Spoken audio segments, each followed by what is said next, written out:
Nous allons voir un nouveau tutoriel sur jeanpierrevillade.com sur Ciel Association 2020.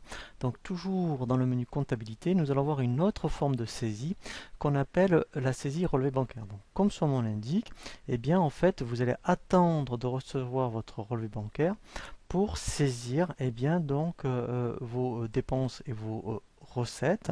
Alors c'est vrai que normalement c'est plutôt destiné donc aux associations mais qui ont une activité commerciale. Donc ici, quand on prend relevé bancaire, on choisit déjà la banque sur laquelle on veut faire la saisie. Donc je vais prendre BNP, je fais suivant. Voilà. Alors on verra comment importer automatiquement un relevé bancaire. Là, on fait d'abord la saisie manuelle. Donc on continue, suivant. Voilà. Donc là, par exemple, je suis au mois de mai. Donc là, je vais indiquer du 1er mai au 31 mai. Et ici, voilà les références du relevé. Donc je note le numéro qu'il y a sur le relevé, peut-être le 45 par exemple. Je fais OK.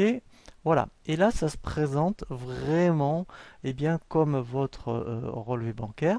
Donc là, tout simplement, et je saisis. Donc là, peut-être qu'au 5 mai, par exemple, j'avais donc une opération ici. Pourquoi pas, donc type d'opération, ça peut être une dépense.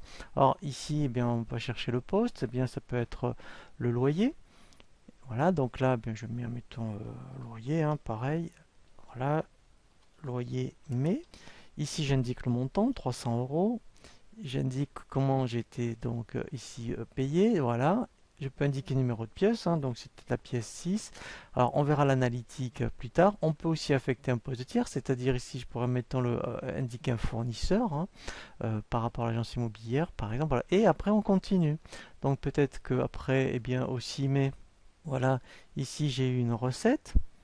Voilà. Donc là, dans ce cas-là, j'ai vendu peut-être de la marchandise. Voilà. Donc là, j'indique ce que c'est, admettons fanion.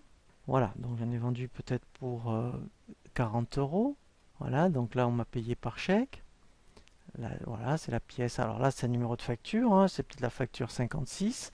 Voilà, vous voyez. Et donc, vous saisissez vraiment à l'identique donc de votre relevé bancaire. Et quand vous avez terminé, effectivement, vous faites donc enregistrer.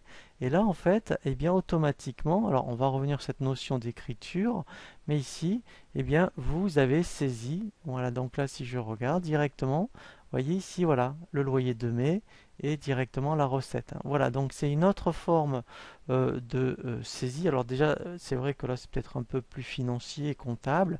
Voilà, donc ça, on le voit surtout dans des associations, mais qui ont vraiment donc un objet, donc une activité commerciale.